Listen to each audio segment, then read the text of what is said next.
జై Sriram. Welcome to my channel. ఈరోజు video వచ్చేసి టమాటాలతో స్పెషల్ అనమాట. ఒకసారి ఇట్లా ట్రై చేయండి, చాలా బాగుంటుంది. పిల్లలైతే గ్లాస్లో పోసుకొని అదొక డ్రింక్ లాగా తాగేస్తారనమాట.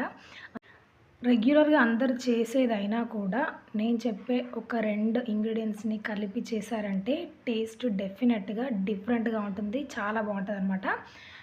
ఈ డిఫరెంట్గా ఉండే టమాటా రసం కోసం ముందుగా ఒక ½ కేజీ అన్ని టమాటాలు తీసుకోండి. వాటిని ఇట్లా 4 భాగాలుగా కట్ చేసుకోవాలి. మనము ఇట్లా కట్ చేసుకొని డైరెక్ట్గా స్టవ్ పైన పెట్టి ఉడికించేస్తాం కదా, అలా కాకుండా ఒక చిన్న టిప్ ఏంటి అంటే ఇలా చేస్తే డెఫినెట్గా టేస్ట్ బాగుంటుంది, తొందరగా మగ్గడానికి ఛాన్సెస్ ఉంటాయి అన్నమాట. ముందుగా ఒక చిటికెడు పసుపు వేయండి, అండ్ అలాగే కొంచెం ఉప్పు, కరివేపాకు వేసి ఎంత వీలైతే అంత సాఫ్ట్గా అయ్యేటట్టుగా చేతిలోనే టమాటాలని మొత్తం నలిపేసేయండి. దాదాపుగా టమాటోలో నుంచి ఉన్న రసం మొత్తం బయటకు వచ్చే విధంగా మొత్తం ఇట్లాగా వాటర్ మొత్తం సపరేట్ అయ్యేటట్టుగా మనం దాన్ని బాగా నలిపేయాలి.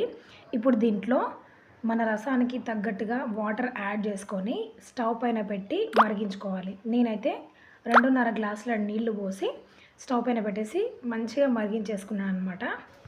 ఇట్లా మరగడం స్టార్ట్ అయిన తర్వాత మిగతా ప్రాసెస్ చేసుకోవాలి.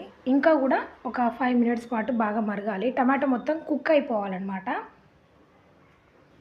ఇట్లా బాగా ఉడికిన తర్వాత స్టవ్ ఆపేసుకొని దీంట్లో నుంచి రసాన్ని మొత్తం సపరేట్ చేసి పెట్టుకోవాలి. అంటే మెత్తగా ఉడికిన తర్వాత రసాన్ని ఈజీగా తీయడానికి ఉంటుంది కాబట్టి పూర్తిగా చల్లారిన తర్వాత రసాన్ని సపరేట్ చేసుకోవాలి. ఇప్పుడు ఇందులో ఒక టేబుల్ స్పూన్ మిరియాలు, ఒక 5-6 వెల్లుల్లి, కొంచెం కరివేపాకు వేసి దీన్ని పేస్ట్ లాగా దంచి పక్కన పెట్టుకోవాలి. ఇది ఎంత మంచి ఫ్లేవర్ ఇస్తుందంటే మన రసానికి అంత మంచి టేస్ట్ని ఇస్తుంది, ఫ్లేవర్ని కూడా ఇస్తుంది అనమాట. ఆయిల్ హీట్ చేసుకొని ఒక టేబుల్ స్పూన్ జీలకర్ర ఆవాలు అండ్ అలాగే శనగపప్పు వేసి అది మంచిగా వేగిన తర్వాత పచ్చిమిర్చి, ఎండుమిర్చి వేసి అది కూడా వేగనివ్వాలి. తర్వాత రిబ్బన్స్ టైప్లో కట్ చేసుకున్న ఒక పెద్ద సైజు ఉల్లిపాయను వేసి మంచిగా ఫ్రై అవ్వనివ్వాలి. మరీ ఇది గోల్డెన్ బ్రౌన్ కలర్ రావాల్సిన పని లేదు, కొంచెం సాఫ్ట్గా అయితే సరిపోతుంది అనమాట. ఒక చిటికెడంత ఉప్పు వేసుకున్నారంటే తొందరగా మగ్గడానికి ఛాన్సెస్ ఉంటాయి. మనకి టమాటో ఓన్లీ సాఫ్ట్గా అయ్యేంత వరకు మాత్రమే కుక్ చేసుకోవాలి. ఇప్పుడు ఇందులో మనం దంచి పెట్టుకున్న ఈ మిరియాల వెల్లుల్లి పేస్ట్ని, దీంతో పాటు ఫ్రెష్ అల్లం వెల్లుల్లి పేస్ట్ని కూడా ఒక టేబుల్ స్పూన్ వేసుకోండి, చాలా బాగుంటుంది.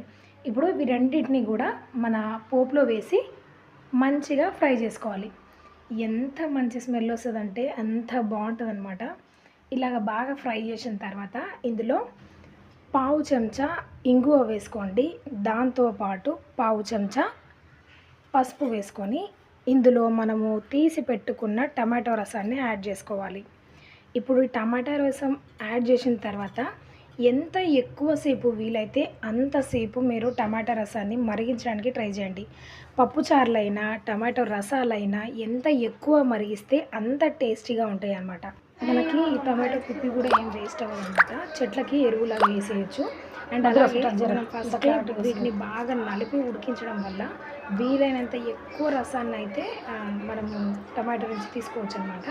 ఇట్లా ట్రై చేయొచ్చు అండి, ఏది వేస్ట్ అవ్వకుండా ఉంటుందన్నమాట. టమాటో నుంచి వీలైనంత వరకు ఎక్కువ రసం మనకి కలెక్ట్ అవుతుంది. ఇలాగా బాగా మరిగించేసుకొని మంచిగా చల్లారిన తర్వాత గ్లాస్లో వేసుకొని తాగండి, లేదంటే రైస్లో పెట్టుకొని తినండి, చాలా బాగుంటుంది. వీడియో నచ్చితే లైక్ చేయండి, షేర్ చేయండి. మరికొన్ని ఇలాంటి డిఫరెంట్ వీడియోస్ కోసం ఛానల్ని సబ్స్క్రైబ్ అవ్వండి. Thanks for watching. జై శ్రీరామ్.